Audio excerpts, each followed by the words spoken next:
ingat lagi terkait dengan alur kegiatan pemeriksaan ya. Di sini kalian bisa lihat ada pemeriksaan lapangan ya. Di sini ada tahap persiapan, kemudian tahap pelaksanaan, dan juga ada tahap pelaporan ya. Jadi di tahap ini tentu pemeriksaan itu dimulai setelah adanya instruksi atau adanya surat perintah ya.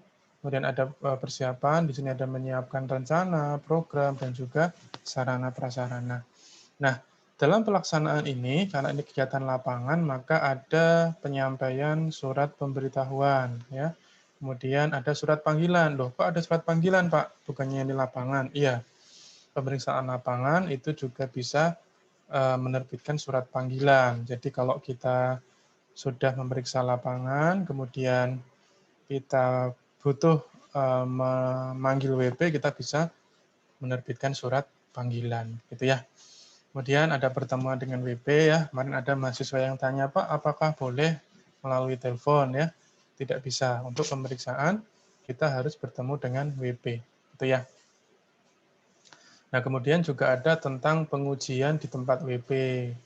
Kemudian ada penyegelan, gitu ya.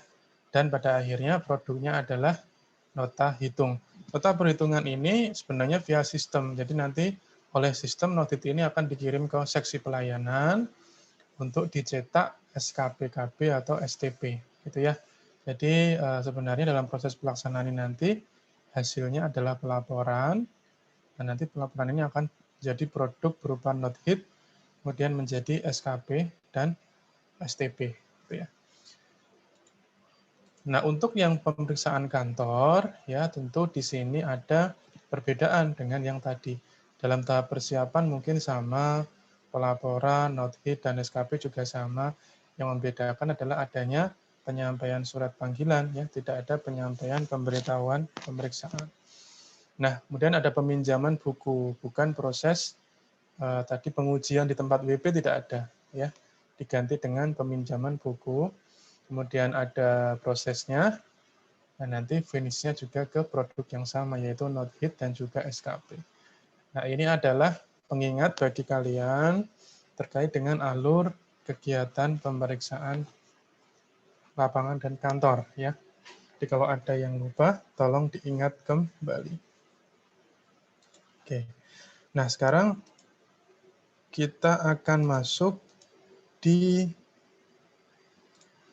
prosedurnya. Sorry, kita masuk ke bahan yang akan kita bahas di siang hari ini.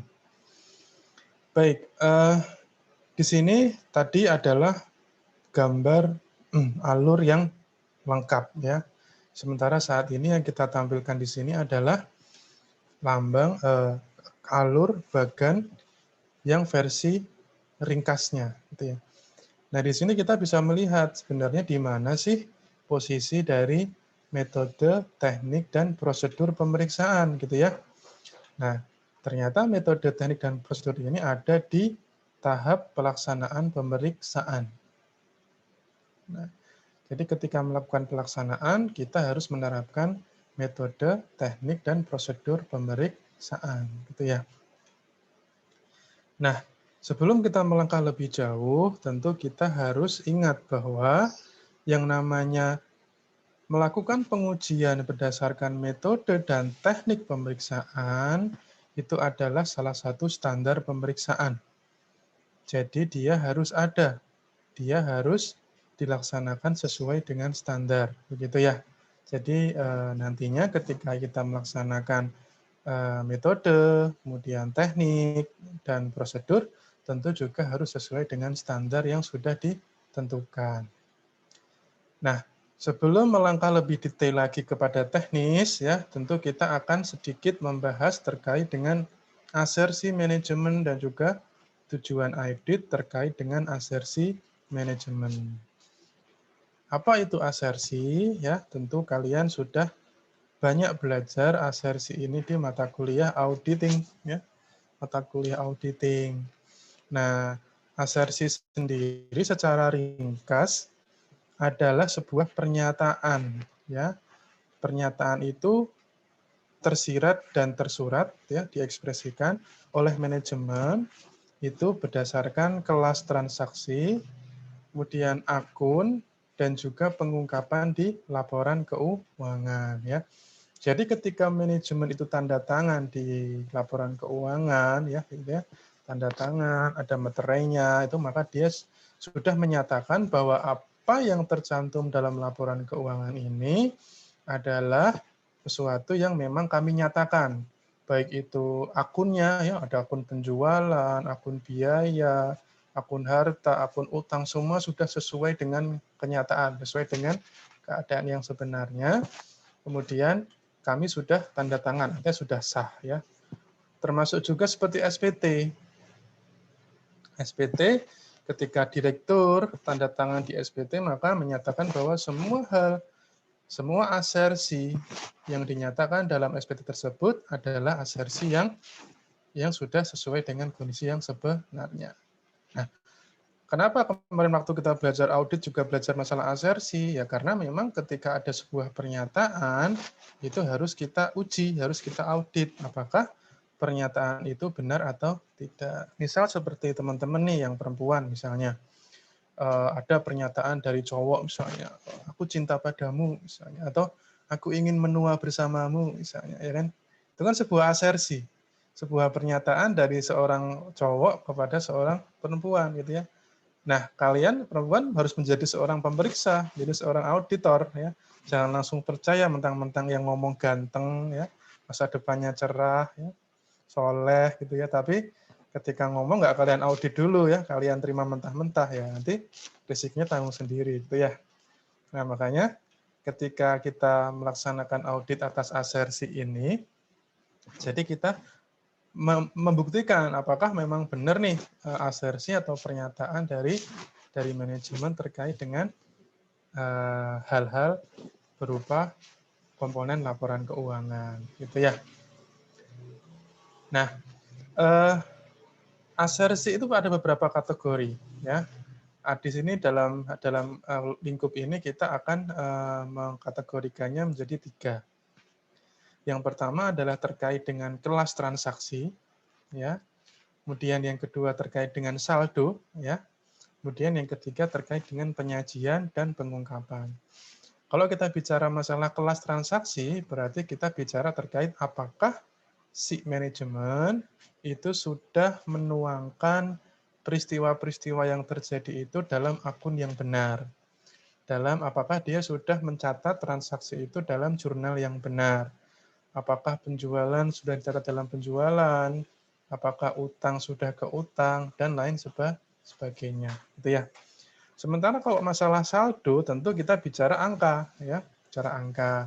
Apakah nilai 1 miliar atau nilai 100 miliar yang disajikan oleh manajemen itu adalah nilai yang betul atau tidak, gitu ya. Kemudian kita juga menguji apakah nilai harta yang ada pada laporan keuangan itu atau dalam SPT itu sudah betul atau tidak, gitu ya.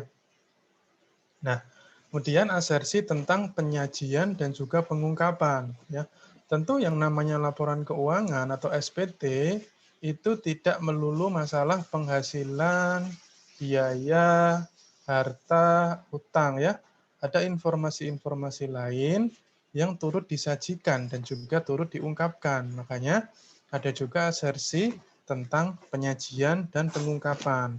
Contoh paling mudah tentu kalau kalian pernah belajar akuntansi ya, tentu kalian familiar dengan yang namanya catatan atas laporan keuangan yang di dalamnya menyajikan hal-hal yang mungkin tidak tersaji dalam laporan keuangan standar seperti laporan laba rugi, neraca gitu ya, atau laporan arus kas atau perubahan modal ya.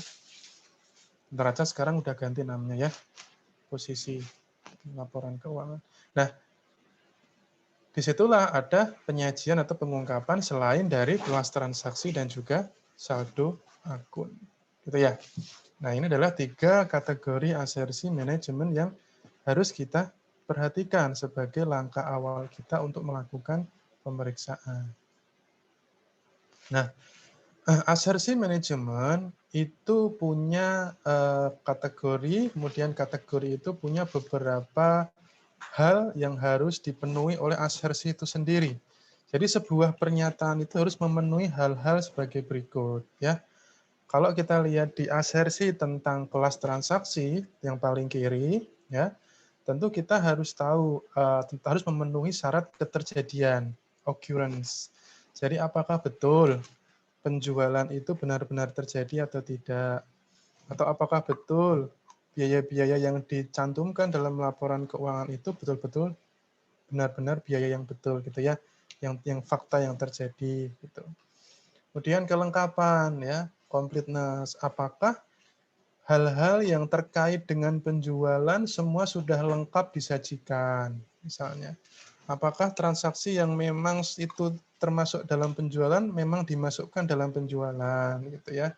Jadi semua sudah lengkap.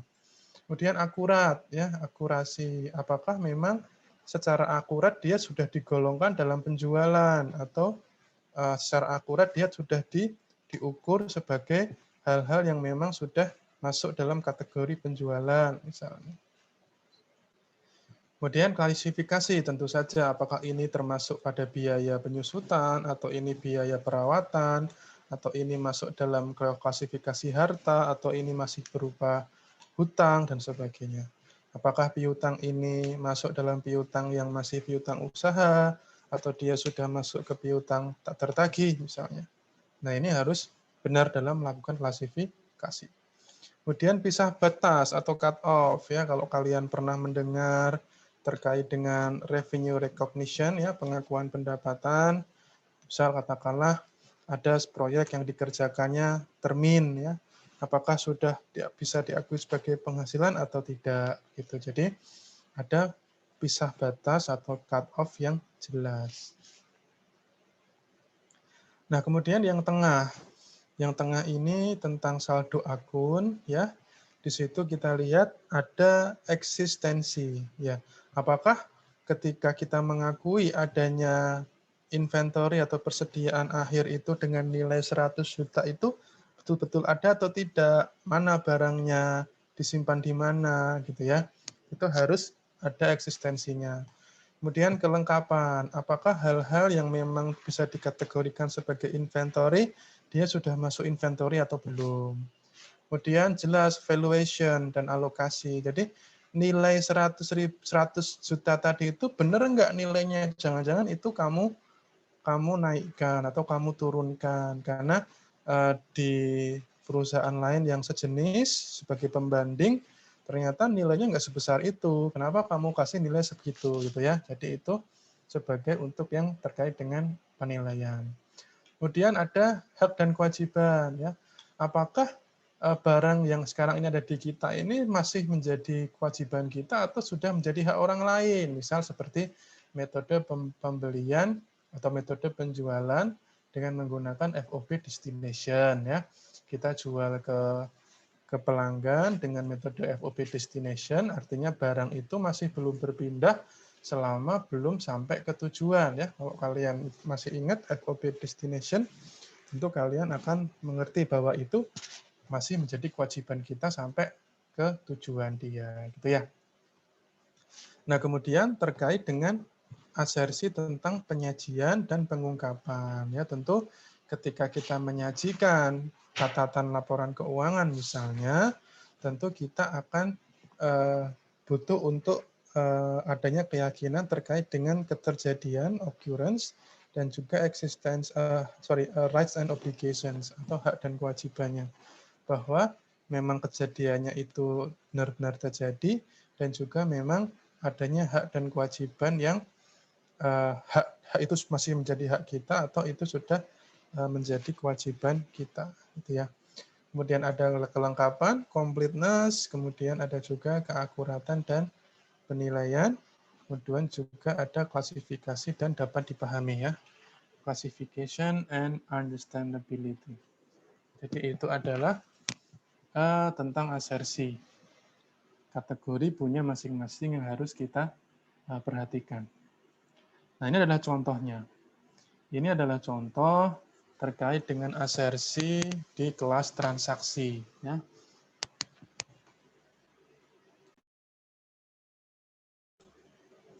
Jadi di sini ada eh, perusahaan ya, dia melaporkan penjualan sebesar 500 miliar. Bentar ya.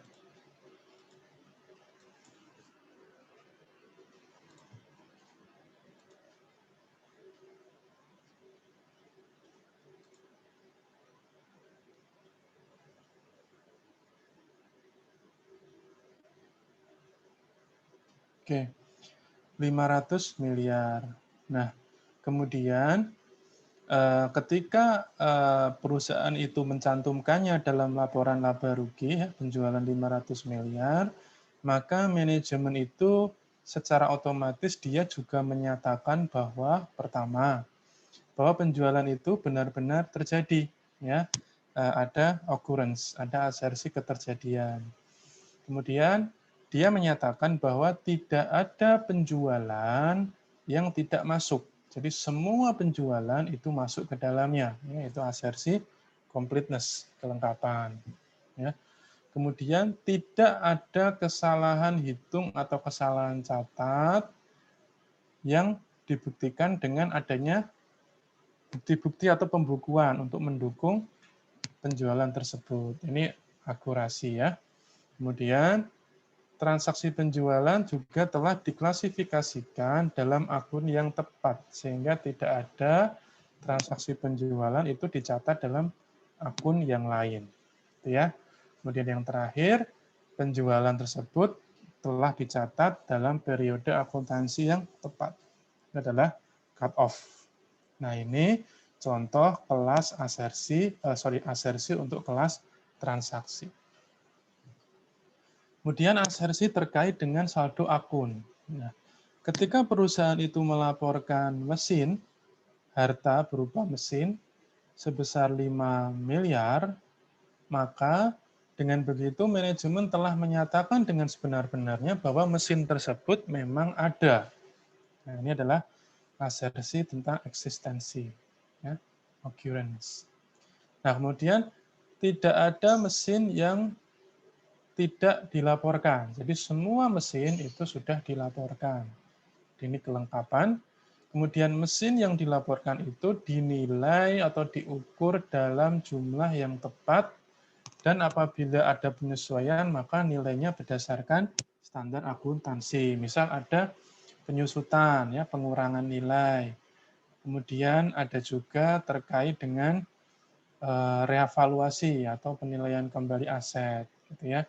Jadi itu sudah diterapkan sesuai dengan standar akuntansi, gitu ya.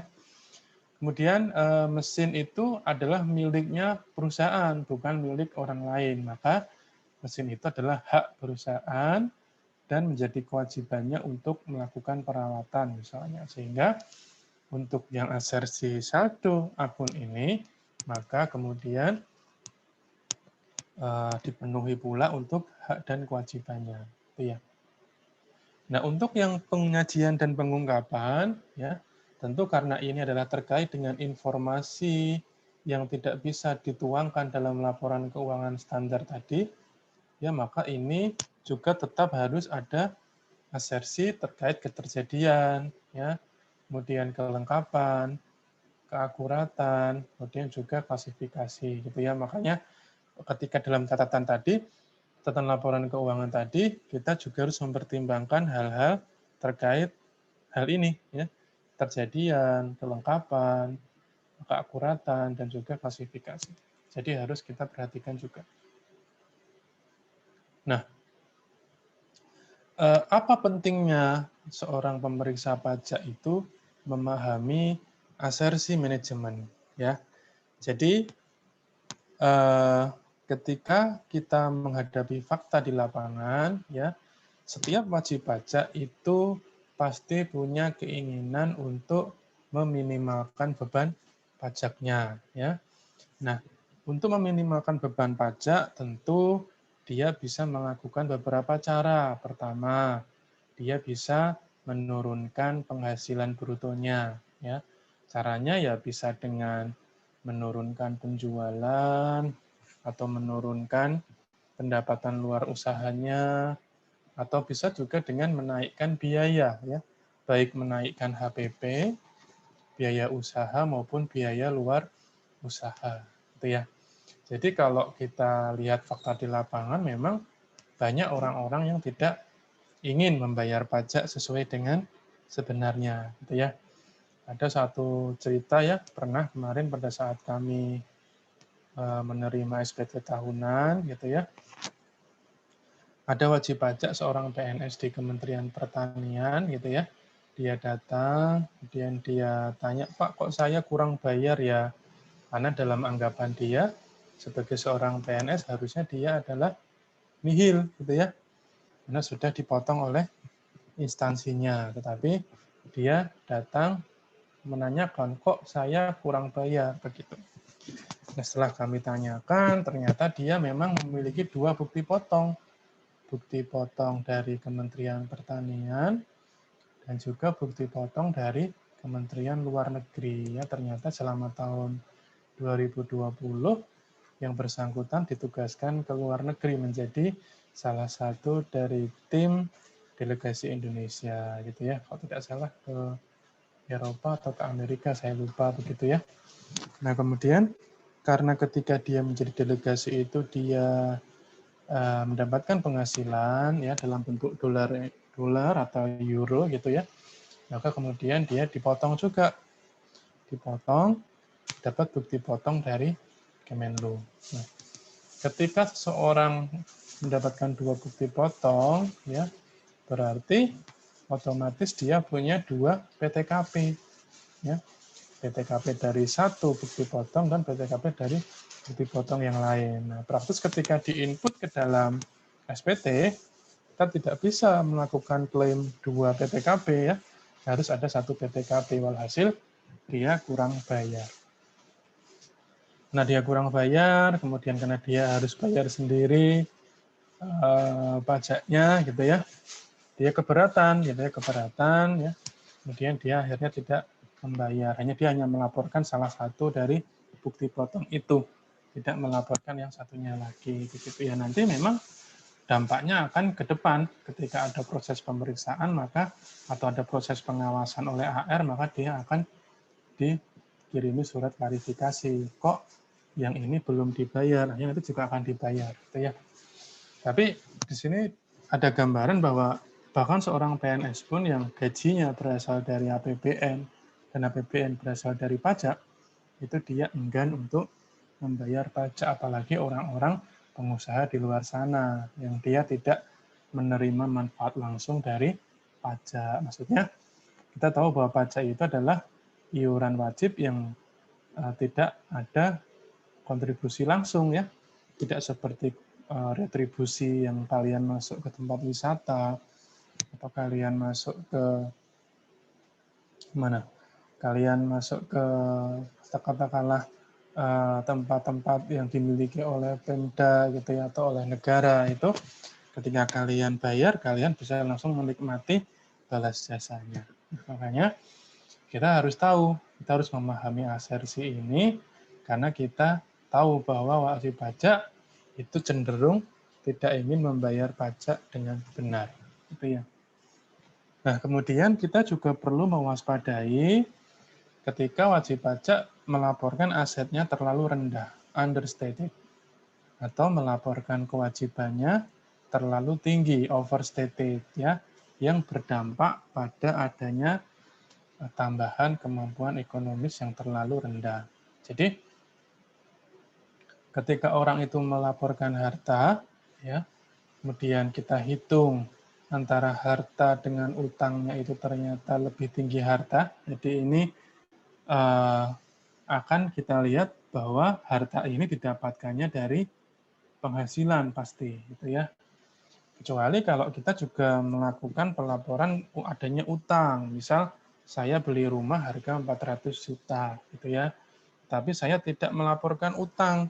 KPR saya beli KPR, tapi KPR saya tidak saya laporkan. Maka akan ada, ketika saya akan dianggap ada tambahan kemampuan ekonomis berupa penghasilan sebesar 400 juta.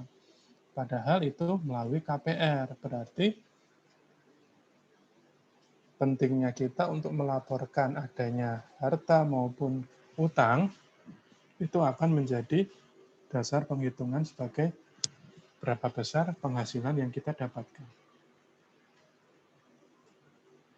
Nah, ketika aset itu dilaporkan terlalu rendah, atau kewajiban itu dilaporkan terlalu tinggi, berarti kekayaan bersih kita dilaporkan terlalu rendah, ya, sehingga tambahan kekayaan penghasilan neto kita itu ada yang belum dilaporkan, gitu ya. Jadi misal kita mendapatkan fakta nih, fakta bahwa ada seseorang, ada wajib pajak yang dia membeli sebuah aset, itu dia karena dia takut ditemukan adanya pemeriksaan, atau dia takut membayar pajak yang lebih tinggi, maka dia menurunkan nilainya, ya, yang tadinya nilainya itu 400 juta, dia turunkan menjadi hanya sebesar 200 juta, atau dia laporkan hanya 100 juta. Nah, itu nanti tentu ketika dikalkulasi itu nanti akan rendah, ya, penghasilan yang ditemukan akan rendah. Seperti itu. Nah, nanti ada tuh tekniknya untuk menguji bagaimana agar kita tahu bahwa harta yang dia laporkan tadi itu sebenarnya nilainya tidak segitu. Nilainya harusnya lebih tinggi lagi. Kemudian kita juga nanti akan menguji berapa sih sebenarnya penghasilan yang dia terima, ya, yang dia terima atau penghasilan yang dia gunakan untuk membeli harta tersebut.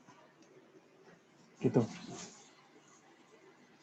Nah, tujuan audit terkait dengan asersi ini, kita perlu tahu bahwa tadi kalau kita bicara asersi, kita bicara beberapa hal yang memang sudah dinyatakan oleh si manajemen, ya. Ada occurrence, completeness, akurasi, cut off, dan sebagainya. Nah, tentu ketika kita kemudian melakukan audit, maka tujuan kita adalah untuk melakukan tes, melakukan pemeriksaan atas hal-hal di bawah ini, ya. Pertama terkait dengan occurrence, terkait dengan keterjadian. Jadi kita menguji apakah transaksi yang dicatat oleh si manajemen tadi, baik di laporan keuangan maupun di SPT, itu memang benar-benar ada, gitu ya, bukan hal yang diada-adakan, gitu. Nah, kemudian terkait dengan completeness, kita juga menguji apakah transaksi yang ada itu sudah dicatat atau belum. Jangan-jangan ada transaksi yang lupa dicatat atau sengaja untuk tidak dicatat, begitu ya, agar nilainya tetap rendah. Nah, ini kita harus uji, gitu ya. Kemudian terkait dengan akurasi, ya, tentu kita harus uji bahwa transaksi yang dicatat itu sudah dinyatakan dalam jumlah yang benar. Kemudian posting dan ikhtisaran, ya. Jadi apakah transaksi yang dicatat tadi sudah dimasukkan dalam ledger, dalam buku besar atau dalam master file, gitu ya, secara tepat dan kemudian sudah diikhtisarkan dengan benar. Kemudian klasifikasi, ya. Klasifikasi ini kita juga menguji bahwa transaksi yang dicatat oleh si manajemen tadi itu sudah diklasifikasikan dalam jurnal yang tepat, bahwa dia itu harusnya masuk piutang, sudah dimasukkan ke piutang, bahwasanya dia seharusnya masuk penjualan, juga sudah dilaporkan sebagai penjualan, gitu ya. Kemudian juga terkait dengan timing atau waktunya, cut off-nya, ya, bahwa transaksi ini sudah dicatat di tanggal yang benar, atau bahwa penjualan ini sudah diakui dengan benar karena sudah digunakan teknik revenue recognition atau pengakuan pendapatan dengan benar, gitu ya. Jadi tujuan audit kita memeriksa apakah hal-hal ini sudah dipenuhi, gitu ya, sudah dipenuhi oleh si manajemen. Nah, untuk yang tadi ini terkait dengan transaksi. Nah, yang ini terkait dengan saldo akun. Nah, ini juga sama, ya. Kita juga harus mengecek apakah eksistensi, ya, apakah memang jumlah yang tercantum itu memang benar-benar ada, kemudian kelengkapan, apakah semuanya itu sudah dicantumkan, gitu ya. Kemudian akurasi, akurasi apakah jumlah yang tercantum sudah dinyatakan pada jumlah yang benar, kemudian klasifikasi, ya, apakah sudah diklasifikasi dengan benar, kemudian cut off, apakah sudah dicatat di periode yang tepat, kemudian hubungan yang rinci, apakah ada saldo akun yang ada sudah sesuai dengan master file, gitu ya, kemudian totalnya sudah sesuai dengan buku besar, sesuai dengan saldo akun, dan sebagainya. Kemudian ada juga bahwa nilai yang ada itu dapat direalisasi atau tidak. Jadi ketika kita menyatakan adanya piutang, apakah piutang itu benar-benar akan tertagih atau tidak, ya. Kemudian juga terkait dengan hak dan kewajiban atau rights and obligations, gitu ya. Nah, itu yang saldo akun. Nah, kemudian ada pertanyaan gitu ya. Bagaimana bila ditemukan ada penjualan yang belum dilaporkan, ya? Dan bagaimana kalau ditemukan ada sumbangan yang harus dikoreksi fiskal ternyata tidak dikoreksi fiskal. Nah, ketika ada penjualan yang belum dilaporkan, ya berarti kita menemukan adanya completeness yang kurang ya dari asersi manajemen. Jadi tidak lengkap, ada yang disembunyikan gitu ya. Nah, makanya kita harus audit itu, kita harus koreksi. Sama juga dengan adanya koreksi fiskal ternyata tidak dikoreksi. Misalnya ada sumbangan yang harusnya nggak boleh dikurangkan, tapi dia kurangkan. Maka itu harus kita koreksi bahwa ada pengklasifikasian yang salah, gitu ya. Harusnya itu tidak boleh dijadikan biaya. Jadi kita koreksi itu. Nah, kenapa kita belajar asersi dan juga belajar tujuan audit, maka kita tahu bahwa tujuannya adalah untuk memastikan bahwa apakah asersi manajemen yang dinyatakan dalam laporan keuangan atau dalam SPT tadi itu sudah dilakukan dengan benar. Gitu ya. Nah, terkait dengan penyajian dan juga pengungkapan, ya tentu ini identik ya dengan manajemen atau dengan asersi manajemen yang ada di awal tadi. Jadi tujuan auditnya sama, identik. Ya.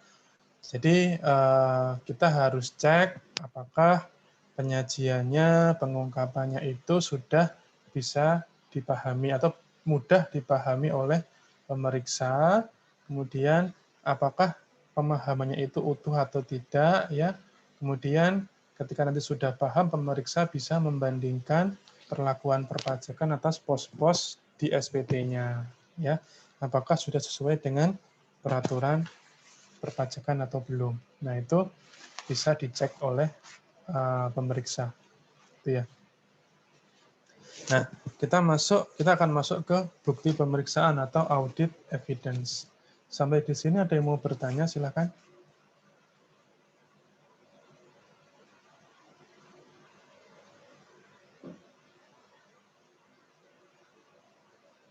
Tidak ada? Oke. Kalau tidak ada, kita lanjutkan ke bukti pemeriksaan. Ya. Jadi bukti pemeriksaan ini juga harus sesuai dengan standar pemeriksaan, ya. Tidak boleh melenceng dari standar pemeriksaan.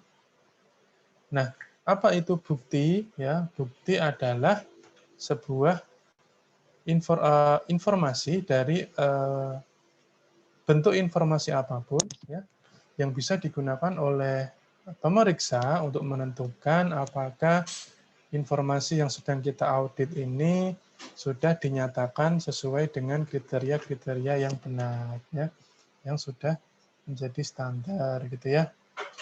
Nah, ketika kita bicara terkait bukti pemeriksaan, tentu kita lihat dalam standar pemeriksaan. Standar pemeriksaan itu mengatakan bahwa temuan hasil pemeriksaan itu harus didasarkan pada bukti yang cukup, ya, bukti kompeten yang cukup, ya, dan juga berdasarkan peraturan perundang-undangan perpajakan. Nah, bukti kompeten itu apa, ya? bukti kompeten itu adalah bukti yang valid dan juga relevan. Ya, valid dan relevan, namun juga tetap mempertimbangkan prinsip kewajaran dan juga kelaziman usaha. Ya, atas transaksi yang memiliki hubungan istimewa. Nah, valid itu bagaimana? Ya, valid itu dalam arti bahwa bukti tersebut dapat diandalkan untuk menyimpulkan sebuah fakta. Nah, ketika kita ingin menguji apakah bukti itu valid atau tidak, ada 3 hal yang mempengaruhi. Yang pertama adalah terkait dengan independensi, ya, dan kualifikasi sumber diperolehnya bukti. Ya. Jadi ketika kita memeriksa sebuah perusahaan, katakanlah yang memiliki hubungan istimewa dengan perusahaan tertentu, misal PT ABC dengan PT XYZ, dia punya hubungan istimewa, ya, sama-sama dimiliki oleh satu perusahaan induk, ya kita tidak bisa kemudian ketika kita memeriksa PT ABC, kita ternyata mengambil buktinya dari PT XYZ, gitu ya, itu tidak relevan, tidak independen, karena bisa jadi karena mereka punya hubungan istimewa, maka segala sesuatunya sudah disiapkan, sudah dicocokkan, sehingga kita tidak menemukan hal-hal yang bisa menjadi temuan pemeriksaan. Nah, kemudian kondisi di mana bukti diperoleh, ya. Jadi bukti ini diperolehnya dengan posisi bagaimana? Apakah kita temukannya itu dari katakanlah penyegelan ruangan, kemudian penggeledahan, kemudian kita menemukan melalui download dari komputer wajib pajak, gitu ya. Kemudian juga melalui kita dapat dari informasi yang kita dapatkan dari pihak lain, ya. Nah, kondisi itu harus kita perhatikan apakah kondisi itu valid atau tidak. Jangan-jangan apa yang kita dapatkan dari orang lain itu tadi ternyata kondisinya sedang tidak, maksudnya kondisi informasinya tidak ideal, gitu ya. Ternyata memang masih ada dendam antara mereka, gitu ya, antara mereka ada dendam. Atau ketika kita memperoleh sebuah dokumen, misalnya bukti pembayaran atau bukti penjualan, ternyata kondisinya rusak, ya, kondisi tulisannya tidak terbaca. Nah, itu kita susah untuk menjadikannya sebagai sebuah bukti yang valid. Kemudian juga cara bukti itu diperoleh, ya. Cara itu diperoleh, misalnya caranya adalah kita mencarinya dengan metode langsung, yaitu kita melakukan penggeledahan atau pencarian catatan yang disembunyikan oleh wajib pajak, misalnya. Atau kita dapat dari orang lain. Ada lawan transaksi yang dia melaporkan pembelian melalui BPN-nya, dia laporkan dia beli di sini misalnya. Nah, itu bisa kita jadikan bukti. Nah, dulu saya ada beberapa pengalaman terkait dengan pemeriksaan ini, ya. Jadi ada WP, waktu itu saya meriksa WP yang dia jualan kain, ya.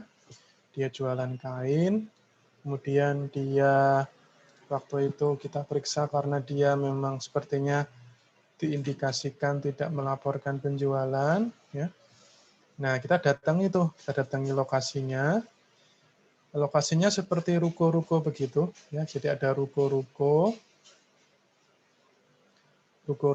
kemudian ada ruko A1, A2, A3 gitu, misalnya ada 5 ruko gitu ya. Kalau kita lihat dari luar, sepertinya ruko itu dimiliki oleh orang-orang yang berbeda begitu. Ternyata begitu kita masuk, kita lihat atasnya, lantai atas dia sudah dibobol semua, ya. Jadi 5 ruko itu semuanya jadi satu, jadikan gudang gitu ya, jadikan gudang. Nah, kemudian setelah itu kita cari, ya, gudang itu kita telusuri satu-satu, banyak tumpukan kain gitu ya. Nah, di pojokan gudang itu ada 2 karung dan juga 1 kardus, ya. 2 karung itu ternyata berisi bukti-bukti penjualan, bukti-bukti pembelian, dan juga ternyata ada kardus yang berisi komputer atau hard disk yang berisi aplikasi gitu ya, atau berisi data. Hal itu kami lakukan karena pada saat kami melakukan pemeriksaan itu ternyata ada satu karyawan dia yang ketahuan mengirimkan pesan melalui WA ke temannya yang di ruangan lain ya. Tolong dong aplikasi itu di-uninstall gitu. Jadi dia memerintahkan temannya untuk menguninstall aplikasi akuntansinya mereka gitu ya. Dia uninstall untuk menutupi bukti. Nah, ini jadi cara memperoleh buktinya valid atau tidak. Kalau cara memperolehnya kita tidak yakin, maksudnya bukti itu hanya kita peroleh dari catatan yang nggak jelas, misalnya coret-coretan yang kita nggak tahu itu yang nulis siapa, kemudian apa namanya itu ditujukan untuk apa tulisan itu, kita nggak bisa jadikan itu sebagai bukti karena kita tidak bisa mengecek validitasnya, itu ya.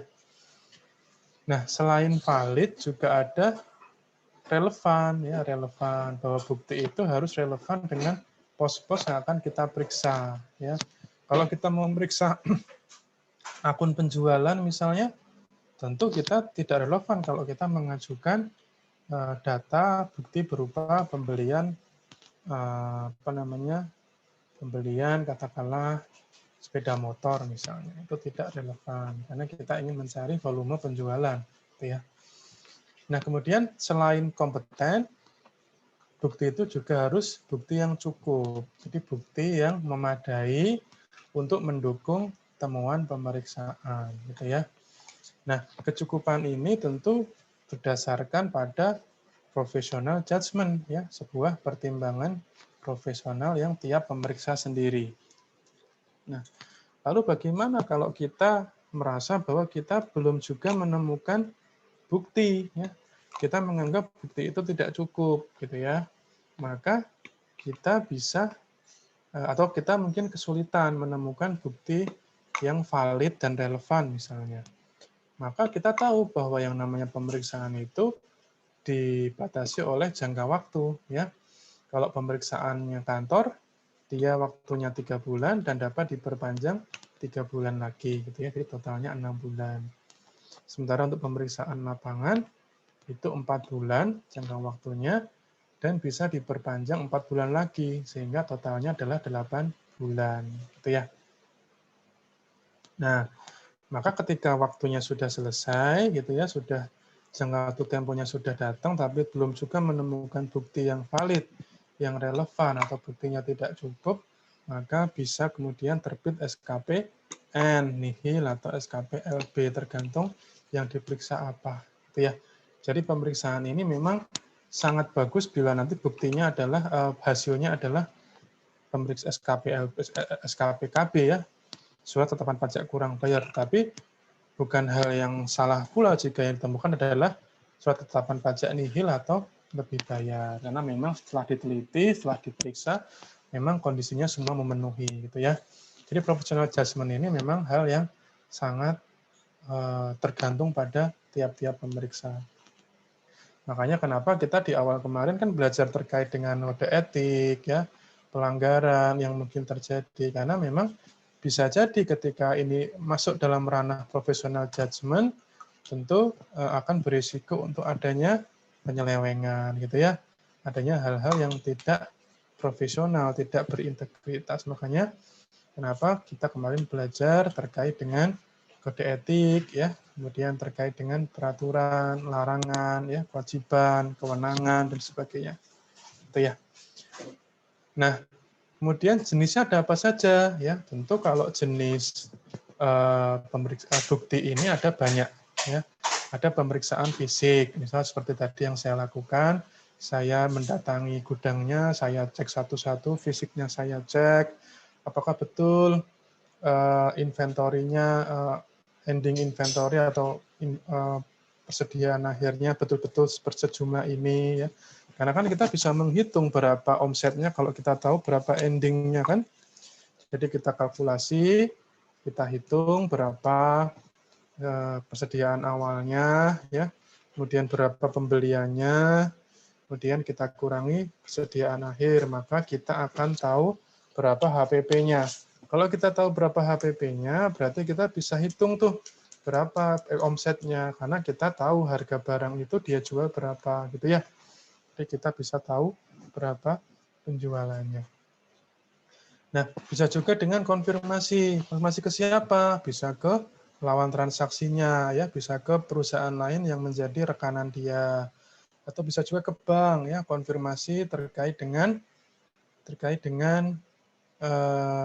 debit kreditnya, ya, terkait dengan transaksi keluar masuknya, itu bisa dengan konfirmasi ke sana. Kemudian terkait dengan dokumentasi, ya, adanya dokumen-dokumen yang mungkin digunakan untuk bukti transaksi, misal ada dokumen pembelian, dokumen penjualan, gitu ya, itu bisa kita jadikan bukti. Kemudian prosedur analitis, apa itu? Yaitu perhitungan kita setelah melalui sebuah analisis yang mendalam terkait dengan fenomena yang kita temukan. Misal, oh ini ada kafe nih, ya, ada kafe, kita amati itu dalam 1 jam kok yang datang sekian orang, atau Gojek yang datang untuk GoFood sekian orang. Kemudian berapa sih harga menu di situ, ya. Kemudian kira-kira kalau dihitung, kita analisis, kira-kira kalau sehari misal mungkin ramenya hanya sekitar 2 jam, 3 jam, jam makan siang sama jam makan malam misalnya. Oh berarti kalau kita kalikan sehari 4 jam misalnya, maka omsetnya sehari sekian. Terus kalau weekend harusnya dia lebih banyak dan sebagainya. Jadi kita buat sebuah prosedur analitis terkait dengan apa yang kita bisa lihat di lapangan, gitu ya. Kemudian ada wawancara dengan klien, ya, tentu kita bisa wawancara ke mereka, ya, walaupun mungkin tidak semuanya bisa kita percaya, tetapi tentu wawancara ini bisa jadi cara kita untuk melakukan konfirmasi juga. Jadi kita wawancara juga tuh rekanannya atau orang yang bertransaksi dengan dia. Berapa sih kamu belinya di sana? Berapa sih volumenya, atau berapa sering sih kamu pesen? Itu bisa kita jadikan sebuah bukti pemeriksaan. Kemudian ada recalculation, misal kita mau ngitung berapa sih nilai HPP, ya. Kalau kita belajar kemarin cost accounting, ya, akuntansi biaya, kita bisa menghitung berapa sih FOH, berapa sih direct cost, berapa sih fixed cost, berapa sih variable cost. Nah, itu bisa kita rekalkulasi. Kita hitung, benar nggak sih dia ini menghitung HPP-nya, jangan-jangan HPP-nya ketinggian nih. Jangan-jangan dia sengaja meninggikan HPP karena ingin dapat laba yang sedikit, gitu ya. Kemudian yang ketujuh ada re-performance, ada pelaksanaan ulang. Jadi ketika kita itu ingin tidak yakin dengan nilai HPP dari hasil produksinya, kita coba, tolong kamu coba jalankan proses produksinya, gitu ya. Proses produksinya kalian ulang, saya mau lihat seberapa besar sih porsi yang kamu pakai, berapa besar sih biaya overhead yang kamu pakai. Nah, itu bisa kita cari cara untuk bisa pelaksanaan ulang. Atau mungkin kita cukup dengan observasi, ya, cukup dengan melakukan pengamatan. Misalnya kita amati tuh warung itu, atau mungkin salon itu berapa sih sehari, berapa orang yang potong rambut di situ, kemudian per kepalanya berapa, ya. Kemudian kalau wanita itu biasanya berapa sih dia keluarkan uang untuk ke salon, gitu ya. Kalau pria berapa, itu bisa kita observasi, gitu ya. Nah, ini jenis-jenis dari bukti pemeriksaan. Kalian bisa pakai ini untuk menemukan dan untuk mendukung temuan yang kalian dapatkan, gitu ya. Nah, sebelum kita masuk ke metode, teknik, dan prosedur pemeriksaan, kalau ada yang mau ditanyakan, silakan. Sambil saya istirahat sebentar ya. Haus sekali dari tadi pagi ngomong terus.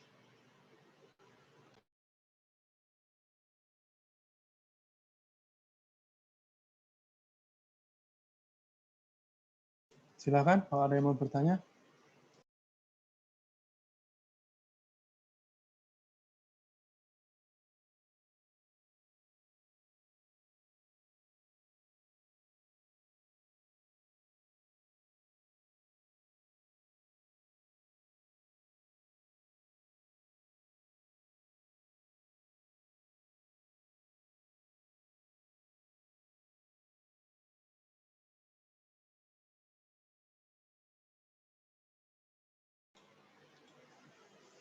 Tidak ada? Oke. Kalau tidak ada, kita lanjutkan ya.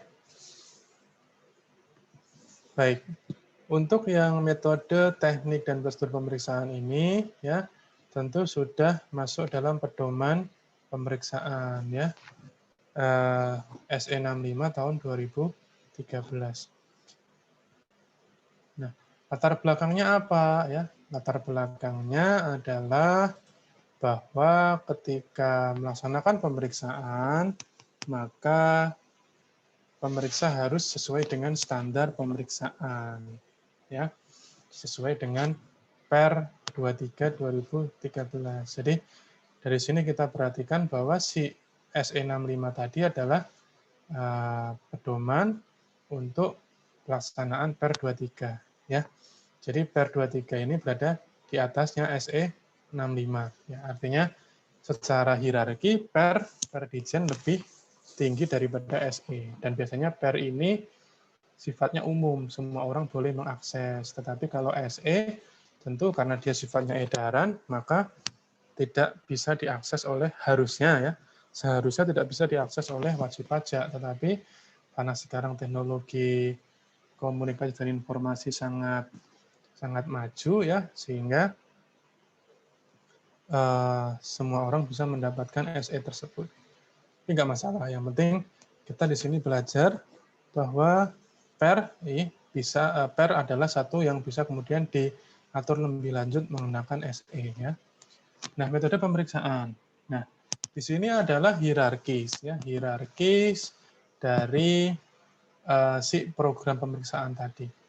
Jadi program pemeriksaan menurut SE04 2012 itu adalah sesuatu yang di dalamnya terdapat metode, kemudian teknik, dan juga prosedur, ya, prosedur pemeriksaan. Nah, kalau di program ini, tentu di sini kita melihat bahwa dalam program itu kita bisa melakukan teknik yang mana yang mau kita pilih, ya, kemudian prosedurnya apa saja, begitu ya.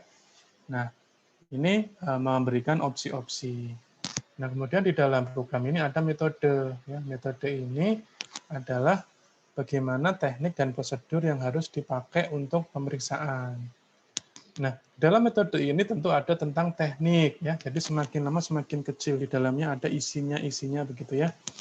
Nah, teknik ini adalah cara-cara pengumpulan buktinya, ya. Itu nanti atau mungkin pembuktian yang dikembangkan untuk meyakini pos-pos yang diperiksa, gitu ya. Nah, dalam teknik ini ada juga prosedurnya, ya, bagaimana langkah-langkah yang harus dilakukan untuk melaksanakan teknik ini misalnya. Nah, ini ada petunjuk rincinya dalam SE65. Ya. Jadi kalau kalian mau belajar lebih detail lagi terkait dengan prosedur ini, kalian bisa baca SE65 ya. Di situ dijelaskan secara gamblang kira-kira bagaimana tekniknya, kemudian bagaimana prosedurnya. Nah, kemudian kita masuk ke bagian pertama ya. Tadi yang bola nomor 2 terusan adalah bola metode pemeriksaan. Kita sekarang belajar dulu terkait dengan metode pemeriksaan.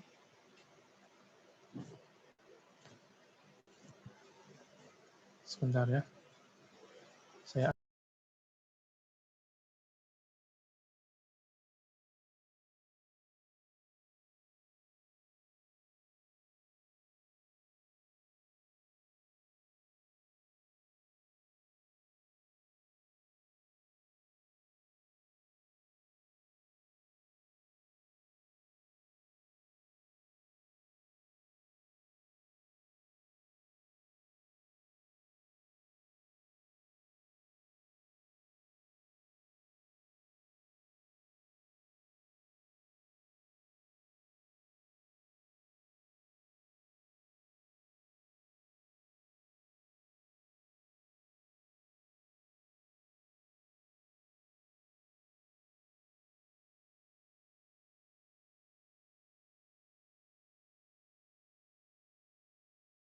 satu orang siapa yang belum hadir ya? Ada yang tahu? Saya Pak, saya belum bisa absen Pak. Oh enggak, di Zoom-nya. Di Zoom-nya ada 30 orang saja, ada satu orang yang belum masuk Zoom. Ada yang tahu siapa? Oke, kita lanjutkan ya. Ini belum saya absen dulu, karena saya menunggu satu orang siapa yang tidak ada di sini.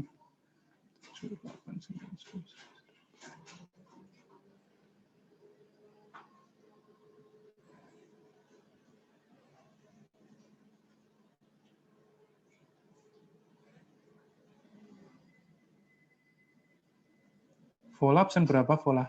Sola absen berapa, Sola? Absen 26, Pak.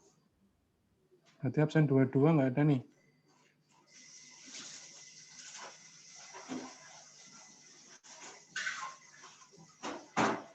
Roberto Sintong ya? Oh, udah masuk ya? Oke, udah. Roberto udah masuk. Ntar saya absen dulu ya.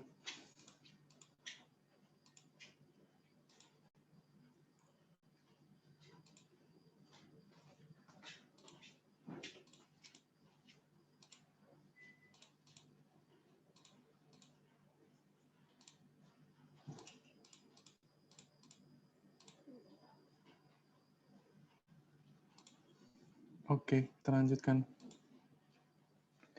Jadi kita masuk dalam metode pemeriksaan ya. Nah, metode ini ada metode langsung dan juga metode tidak langsung. Nah, untuk yang langsung itu kita mengujinya itu adalah menguji secara langsung terhadap buku, catatan atau dokumen ya. Tapi kalau yang tidak langsung itu kita mengujinya melalui pendekatan perhitungan tertentu. Misal seperti pendekatan rasio. Jadi kita cari perusahaan dengan jenis yang sama, ya, kemudian ukuran perusahaan yang sama, volume yang sama, nah itu kita cari rasio-rasionya, entah rasio laba kotor, rasio laba bersih, gitu ya. Kemudian kita hitung sehingga kita menemukan temuan pemeriksaan. Itu penjualannya ini kecilan nih, harusnya lebih besar lagi, gitu ya. Nah, kemudian tentu untuk metode ini bisa kita juga terapkan dalam beberapa pos di SPT, ya. Nah, termasuk lampiran, kemudian juga terkait pada SPT masa atau SPT tahunan, ya. Nah, berdasarkan SE65, ya, pemeriksa itu bisa menggunakan metode tidak langsung, gitu. Nah, metode tidak langsung ini dapat diterapkan apabila satu digunakan dalam hal metode langsung itu tidak dapat diterapkan. Jadi karena adanya hambatan, misal wajib pajak menolak untuk diperiksa, ya, kemudian kita tidak menemukan bukti-bukti dokumen catatan yang langsung berhubungan dengan dia, maka kita bisa menggunakan metode tidak langsung, ya. Kita cari perusahaan yang sejenis, kemudian kita hitung rasionya, kemudian kita kalikan sehingga kita temukan berapa laba yang sebenarnya. Nah, kemudian pemeriksa pajak harus membuktikan kalau metode langsung tidak dapat digunakan, ya. Jadi tadi ada bukti, buktinya apa? Buktinya adalah BA, penolakan pemeriksaan misalnya. Atau buktinya adalah bahwa wajib pajak sudah bubar, ya, sudah tidak ada kegiatan operasi dan juga orang-orangnya tidak bisa dikumpulkan lagi, ya, orang yang bertanggung jawab dalam akuntansi, dalam gudang, ya, dalam penjualan tidak bisa lagi ditemukan, tinggal direkturnya saja. Nah, itu kita bisa menggunakan metode tidak langsung. Kemudian kita yakin bahwa metode tidak langsung itu dapat mendukung penggunaan metode langsung, ya, atau dapat kita yakin bahwa itu dapat membantu kita untuk mengidentifikasi masalah, maka kita bisa menggunakan metode tidak langsung. Nah, kemudian pemeriksa itu juga dapat menggunakan satu atau lebih pendekatan metode tidak langsung. Jadi nanti kita akan belajar metode pendekatan tidak langsung itu lagi apa saja sih, gitu ya. Apa saja pendekatannya, dan itu ada beberapa, sehingga nanti kita bisa pakai itu baik satu maupun lebih. Jadi tidak terbatas hanya satu metode saja, tapi ada beberapa pendekatan, gitu ya. Nah, pendekatannya apa saja ya? Pendekatannya yang pertama adalah terkait dengan transaksi tunai atau bank, gitu ya. Jadi ketika kita ingin melakukan metode ini, maka kita bisa meminta transaksi ke bank. Ya, kita tahu nomor rekeningnya dia, kemudian kita minta ke bank yang bersangkutan untuk meminta rekening korannya. Kita tahu transaksi debit, transaksi kreditnya ya. Kemudian kita hitung berapa pemasukan, berapa pengeluaran. Nah, itu metode tidak langsung. Kemudian ada yang namanya metode sumber dan penggunaan dana. Jadi kalau ada dana yang digunakan, tentu ada sumbernya. Misal dia punya dana untuk beli mobil operasional, dia punya dana untuk beli gudang misalnya. Nah, itu tentu harus ada sumbernya. Dari mana sumbernya? Apakah dari penjualan, apakah dari penghasilan, atau dari utang ya. Itu kita bisa gunakan pendekatan untuk menghitung itu. Nah, kemudian ada juga menghitung rasio ya. Seperti tadi yang saya contohkan, ketika kita tidak punya data, tidak punya dokumen yang mendukung transaksi si wajib pajak, maka kita menggunakan pendekatan rasio. Jadi perusahaan yang sejenis, misal sama-sama penjual sepeda motor, ya satu penjual di lokasi ini dengan ukuran pasokan atau stok kendaraan sekian puluh, kemudian yang satunya juga sama, tinggal kita hitung. Kalau yang ini rasionya berapa sih? Oh, harusnya yang ini sama dengan yang itu, gitu ya. Sehingga ada penghitungan rasio. Kemudian ada satuan atau volume. Ya, jadi kita bisa menghitung dengan pendekatan satuan. Berapa buah barang yang dia produksi atau berapa volume produksinya dia dalam satu hari, gitu ya. Kemudian berapa sih harganya, kemudian berapa sisa volumenya. Jadi ternyata kapasitas produksinya dia katakanlah 100.000. Selama satu hari ternyata hanya sisa 1.000. Berarti ada 99.000 yang dia berhasil jual dalam satu hari ya. Kemudian kita kalikan dengan harganya, maka kita kemudian bisa menghitung berapa penjualannya. Nah, kemudian kita juga bisa menghitung dengan biaya hidup ya. Kalau orang pribadi nih, misal kita hitung berapa sih biaya hidupnya dia gitu ya. Dia rumahnya besar ya. Kalau rumahnya besar, kemudian kita lihat ternyata yang tinggal di dalamnya juga banyak, anak-anaknya banyak, berarti kita bisa menghitung tuh kira-kira untuk biaya makannya berapa, biaya untuk sekolahnya berapa ya. Kemudian biaya untuk kebutuhan dasar, misal seperti biaya listrik, biaya air, biaya internet misalnya itu tentu harus besar. Maka menjadi tidak logis kalau dia rumahnya besar, keluarganya banyak, tapi dia melaporkan penghasilannya itu sedikit. Nah, dari mana dia menutup semua biaya itu, gitu ya. Kemudian terkait dengan pertambahan kekayaan bersih atau net worth ya. Jadi ketika orang itu membeli kekayaan, membeli harta, tentu ada sumbernya ya, dari mana dia mendapatkan tambahan itu. Nah, tentu kita harus periksa kira-kira apakah penambahan kekayaan itu sebanding dengan jumlah penghasilan dia selama 1 tahun, gitu ya. Nah, ini adalah 6 pendekatan metode tidak langsung. Nah, setelah ini kita akan bahas satu-satu pendekatan seperti apa contohnya dan kemudian seperti apa cara menggunakannya. Ya. Saya mohon izin istirahat 5 menit ya teman-teman ya, untuk untuk mengkelirkan suara lagi. Saya sedang puasa kok, tenang aja. Puasa tapi dari pagi sudah ngomong, butuh istirahat sebentar. Kita break dulu ya 5 menit ya teman-teman. 11.45 kita mulai lagi. Atau 11.46 kita mulai lagi. Oke ya, makasih sebentar.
Oke ya, sorry ya, kita mulai lagi. Jadi kita akan masuk ke penjelasan tiap pendekatan ya. Pertama, pendekatan transaksi tunai dan bank. Ya, jadi tentu ketika kita mendapatkan rekening koran bank gitu ya, kita akan melihat adanya sisi debit dan kredit. Tuh. Nah, kemudian semua penghasilan pasti dia masuk di kredit ya, kemudian pengeluaran masuk di debit kalau dia menggunakan rekening koran bank itu.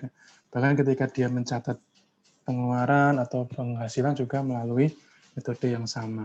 Jadi kita bisa cek gitu ya, apabila di sisi kredit melebihi sisi debit, maka perlu kita cek apakah penghasilannya sudah dilaporkan atau belum gitu ya. Tapi ketika kita tahu bahwa sisi debit lebih tinggi daripada sisi kredit, kita harus cek dari mana dia dapat penghasilannya. Kok pengeluaran lebih besar daripada penghasilannya gitu ya.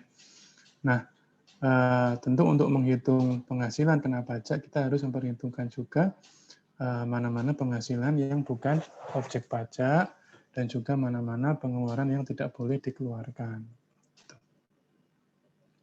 Nah, pengujian-pengujian ini tentu didasarkan pada catatan dari kas atau bank tersebut. Itu ya. Nah, ini contohnya. Jadi, ketika kita menggunakan pendekatan transaksi tunai dan bank, maka kita harus hitung tuh ya. Pertama, kita harus jumlah seluruh mutasi kredit bank. Jadi, semua di sisi kredit itu mutasi penerimaan ya, kita tambahkan semua. Kemudian kita tambahkan dengan saldo akhir kas. Ya. Karena saldo akhir kas ini tentu akan juga menjadi komponen penghasilan. Karena itu adalah uang yang dia dapatkan, gitu ya. Meskipun hanya berupa saldo akhir, tapi tentu itu adalah hasil dari penghasilan dia. Kemudian PPh yang dipotong dipungut pihak lain ditambahkan juga. Kenapa? Karena nanti kita ingin mencari penghasilan bruto. Jadi penghasilan bruto adalah termasuk dari pajak yang dia sudah dipotong dipungut pihak lain. Itu ya. Kemudian ada pengeluaran tunai. Nah, ini pengeluaran ini adalah salah satu sumber juga kita untuk menghitung penghasilan dia. Kenapa? Karena tentu ketika dia melakukan pengeluaran sehari-hari, itu didapat dari penghasilan dia juga. Sehingga untuk menghitung total penghasilannya, si pengeluaran tunai ini kita masukkan. Kemudian kita kurangkan dengan saldo awal kas, gitu ya.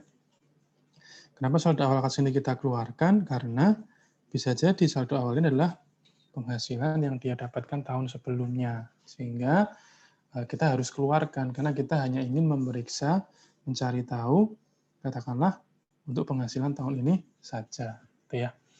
Kemudian kita juga keluarkan penerimaan yang bukan penghasilan. Contohnya pencairan pinjaman, pencairan deposito, ya, mutasi antar rekening, ya, dan sebagainya. Jadi kalau pencairan pinjaman, ya, pencairan utang itu bukan penghasilan karena dia nanti harus mengembalikan kepada si pemberi pinjaman. Sama juga dengan pencairan deposito, sama saja kita mencairkan tabungan kita sendiri. Jadi itu bukan merupakan sebuah penghasilan, gitu ya. Kemudian kita juga kurangkan penerimaan yang bukan objek pajak, ya, misalnya hibah, ya, kemudian warisan, nah itu bukan merupakan objek. Kemudian PPN dipungut sendiri itu juga harus kita keluarkan. Kenapa? Karena dengan dipungut sendiri, maka dia sebenarnya tidak punya komponen dipungut oleh orang lain. Jadi ketika kita bicara terkait dengan PPN, maka ketika kita beli barang ke orang lain, sebenarnya dari harga yang kita bayarkan itu adalah termasuk dari PPN yang dipungut oleh mereka, oleh orang lain. Nah, kalau kita memungut PPN sendiri, maka itu bukan merupakan penghasilan kita, sehingga kita harus keluarkan. Gitu ya. Nah, kemudian yang terkait dengan semua ini sudah kita kalkulasi, kemudian kita ketemu penghasilan bruto yang seharusnya, baik final maupun non-final. Itu ya.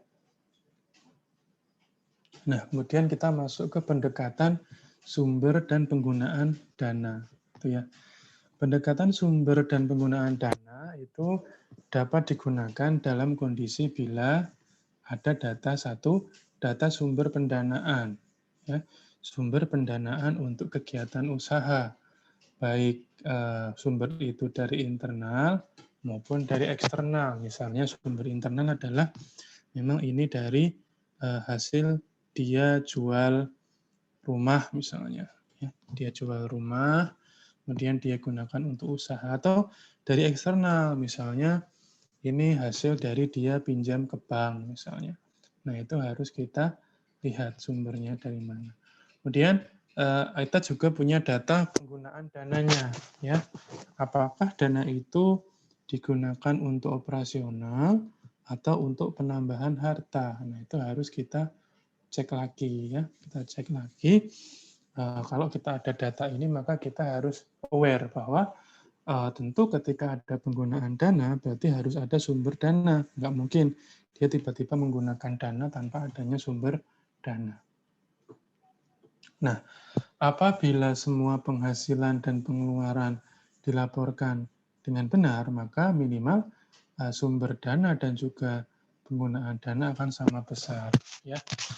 Nah, tentu setiap kali penggunaan dana itu harus didukung oleh sumber dana. Ya. Nggak mungkin kita beli sesuatu, tapi kita nggak tahu sumber dananya dari mana. Ya. Kalau kita pemegang kartu kredit, kita belanja dengan kartu kredit, tapi kita tidak tahu dari mana nanti bayarnya, maka itu berbahaya. Ya, seperti itu gambarannya.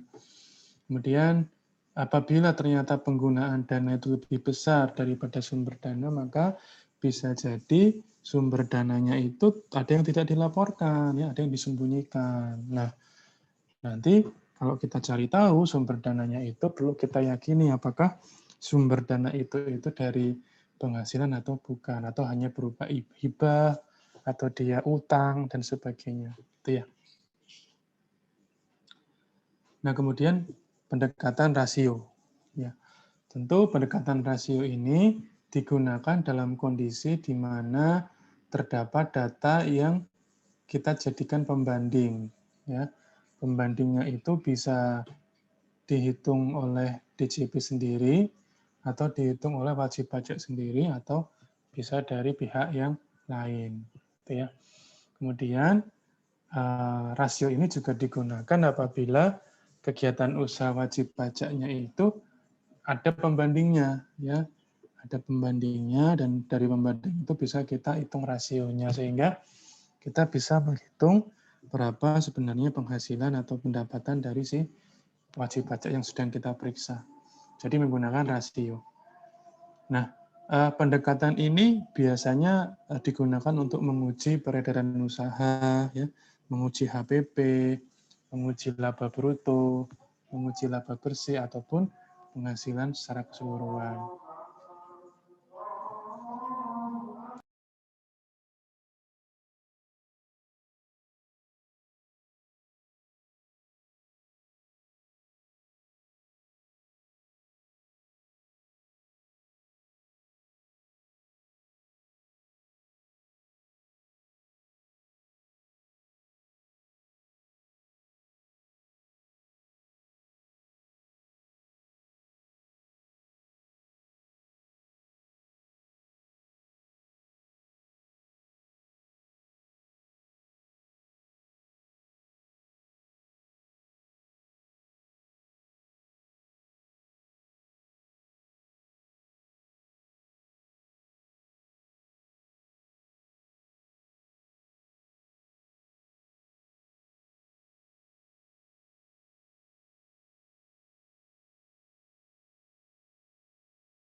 Oke, tadi ada adzan sebentar.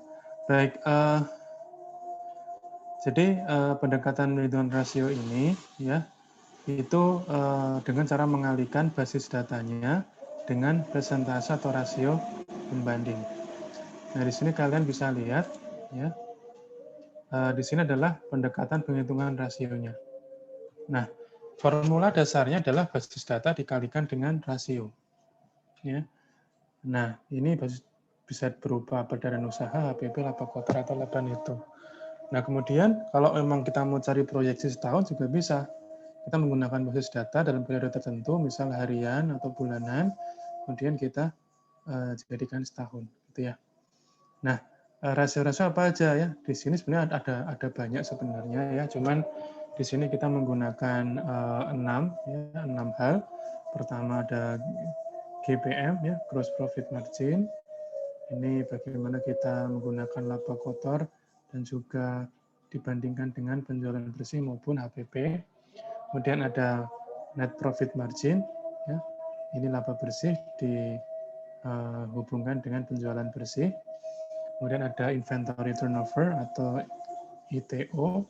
Kita mencari HPP, kita bandingkan dengan persediaan awal plus persediaan akhir dibagi 2. Sementara kalau yang account receivable turnover terkait dengan penjualan bersih dibandingkan dengan piutang awal akhir dibagi 2, gitu ya. Kemudian untuk ROE, ROA, ROE kalian sudah hafal ya, ini seperti apa rumusnya.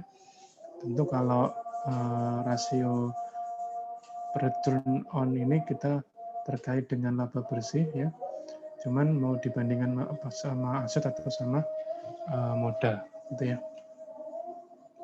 Nah, di sebelah kanan ini ada tabel yang menunjukkan bagaimana cara kita menggunakan rasionya. Jadi di sini di poin 1 sampai 8 ini asumsinya kita tidak punya data penjualan, gitu ya.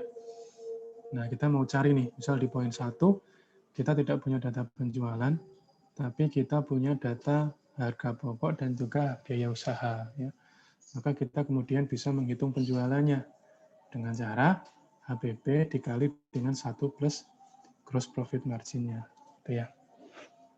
Nah, bagaimana terkait dengan ini? Kalau kita cuma punya harga pokok saja, tetap kita bisa hitung dengan rumus yang sama. Kalau kita cuma punya biaya usaha, maka kita kemudian atau kita punya biaya usaha dan juga punya persediaan, maka kita pakai persediaannya, ya. Jadi HPP kita cari dengan mengalihkan rata-rata persediaan dengan inventory turnover, kemudian setelah ketemu HPP, kita cari penjualannya menggunakan HPP kali 1 plus gross profit margin, itu ya. Nah, kalau yang keempat ini tentu kita cuma punya persediaan saja, ya.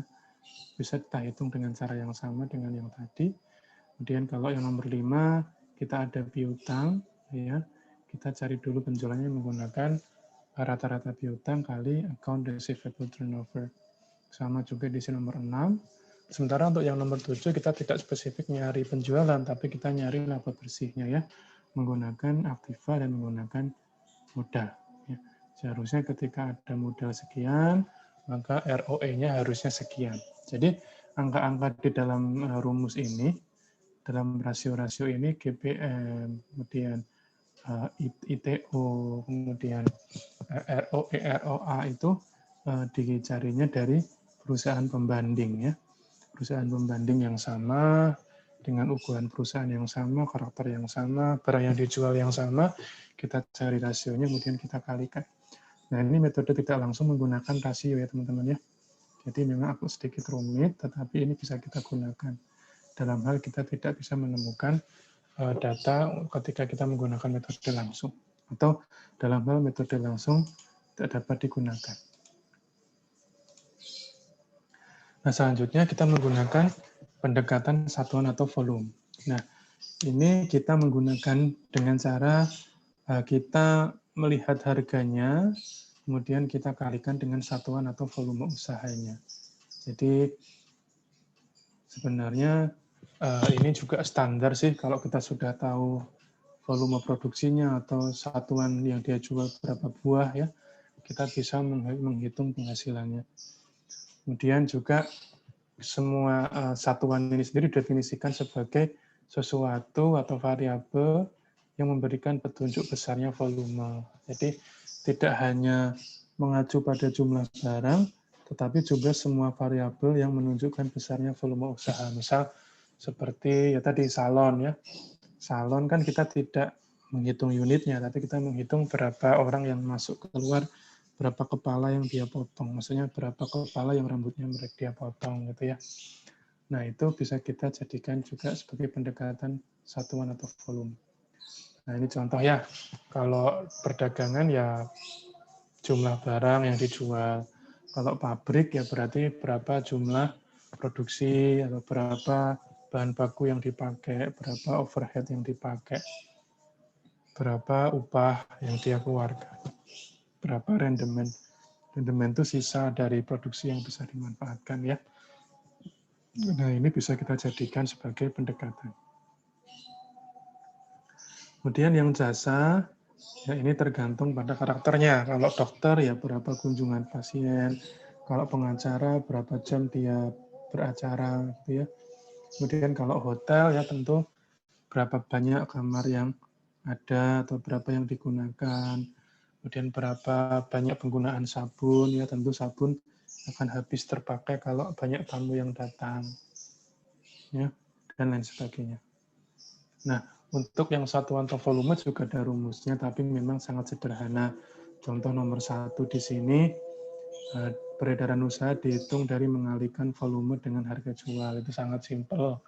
Kemudian proyeksi volume, mengalihkan volume yang kita dapatkan dalam satu periode tertentu, misal 1 hari atau misal 1 weekend, nah itu bisa kita setahunkan gitu ya. Kemudian volume yang kita dapat dari satu periode tertentu, misal inputnya, misal dalam 1 hari ternyata dia membutuhkan membutuhkan es batu sebesar sekian kilo ya. Kemudian dari es batu itu berarti dia bisa membuat berapa es untuk dia jual misalnya. Nah itu kita perbandingan proses input dan outputnya gitu ya. Seperti itu. Nah, kemudian yang menarik juga ada pendekatan biaya hidup, yakni kita menggunakan seluruh pengeluaran yang di dalamnya itu digunakan oleh wajib pajak, tetapi tidak termasuk yang pengeluaran untuk mendapatkan harta. Ya. Jadi seandainya wajib pajak itu tidak punya utang, maka seharusnya penghasilannya itu sama dengan pengeluarannya. Atau jika wajib pajak itu tidak memiliki tabungan, maka sebenarnya dia penghasilannya itu sama dengan biayanya, gitu ya. Sehingga bisa dibilang kalau memang persis sama antara penghasilan dengan kebutuhan hidup, maka dia dalam periode titik impas atau break even point. Nah, tentu ketika kita menghitung dengan pendekatan ini, kita harus memperhatikan tanggungannya itu berapa orang, kemudian pola hidup, gaya hidupnya itu bagaimana, ya, keadaan tempat tinggalnya bagaimana, rumahnya besar atau tidak, ya, dan sebagainya. Jadi kita bisa hitung secara wajar biaya hidup mereka, gitu ya. Nah, apa saja sih biaya hidup itu? Ya, tentu di sini ada konsumsi rumah tangga, kemudian ada transportasi, ya, berapa dia beli bensin, berapa dia beli e-tol, ya, e-money gitu ya, bisa kita hitung. Kemudian pendidikan, berarti semakin banyak anak tentu biaya pendidikannya semakin tinggi.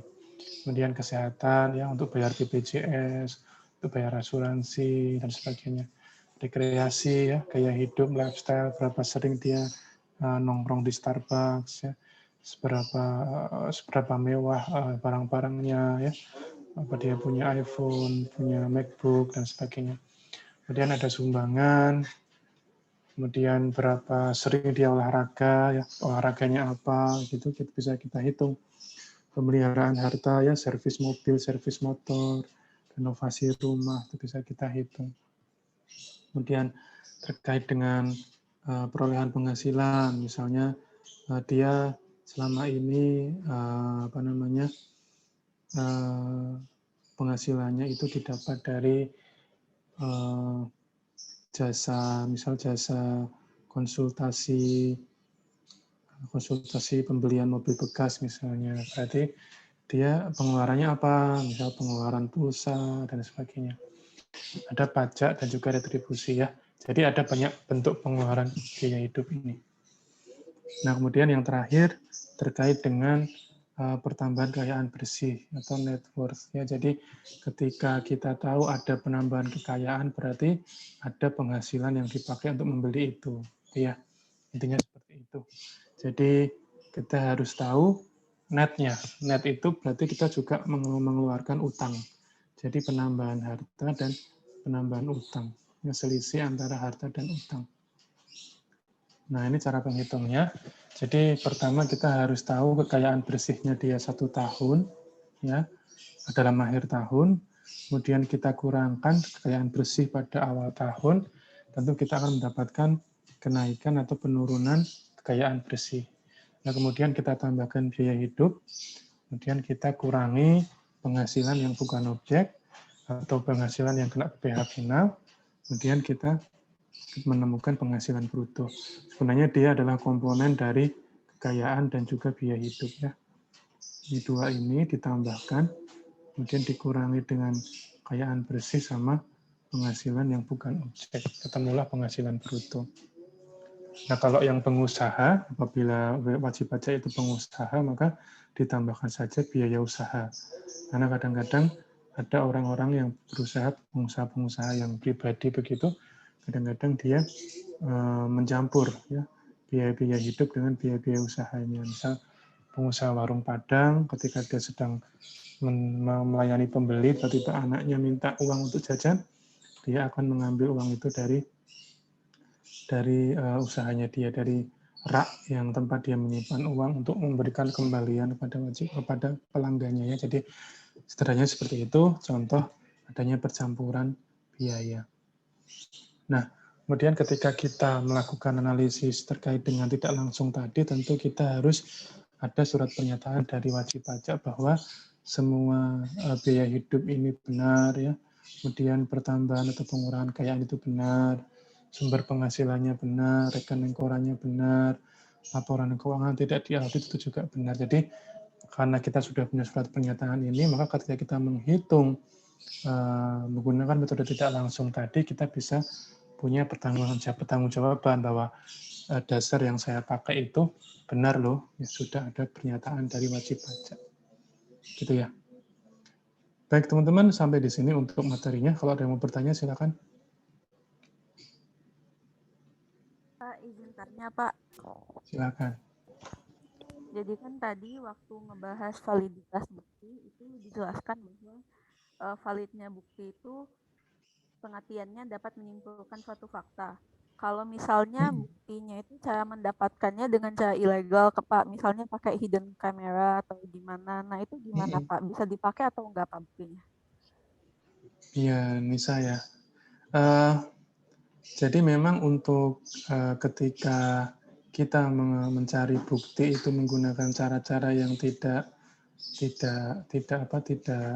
resmi ya, secara ilegal, itu berarti untuk untuk kevalidannya itu tidak bisa dipertanggungjawabkan karena bahkan ketika kita membuktikan dalam pengadilan pun itu hakim tidak akan memperhitungkan bukti-bukti yang didapatkan dari cara-cara yang tidak valid, tidak resmi ilegal. Contoh paling mudah adalah ketika Anda kecurian ya, Anda ada pencurian di rumah Anda, tapi Anda membuktikannya dengan CCTV. Tapi CCTV itu tidak pernah Anda kasih tahu bahwa di sini ada CCTV. Jadi tidak pernah ada tulisan bahwa rumah ini diawasi CCTV 24 jam. Nah itu tidak bisa menjadi bukti yang valid untuk dijadikan sebagai alat bukti. Makanya kenapa kalian banyak tulisan di toko-toko, kemudian di rumah-rumah, atau di tempat ibadah, itu selalu ada bahwa lokasi ini diawasi CCTV 24 jam. Itu sebagai salah satu cara ketika nanti ada peristiwa pencurian, maka rekaman CCTV-nya itu bisa dijadikan sebagai alat bukti. Nah, itu sama dengan yang ada di pemeriksaan. Jadi ketika kita mendapatkannya dengan cara yang tidak valid, tidak benar, dengan cara yang ilegal, maka bukti itu tidak bisa kita jadikan sebagai bukti dalam temuan pemeriksaan, ya. Kecuali memang kita sudah melakukan cara-cara yang sesuai prosedur. Misal kita sudah membuat surat izin atau membuat surat pemberitahuan, tapi dia menolak, itu kita tidak boleh kemudian memaksa dia untuk membuka. Kita melakukan penyegelan paksa itu tidak boleh, karena kita itu namanya ilegal. Dan nanti ketika dia si wajib pajak itu melakukan banding ke pengadilan pajak, itu bisa saja akan menjadi melemahkan posisi kita sebagai pemeriksa pajak. Gitu ya Nisa. Jadi caranya pun harus cara yang benar, jangan menggunakan cara yang ilegal. Ada lagi yang lain?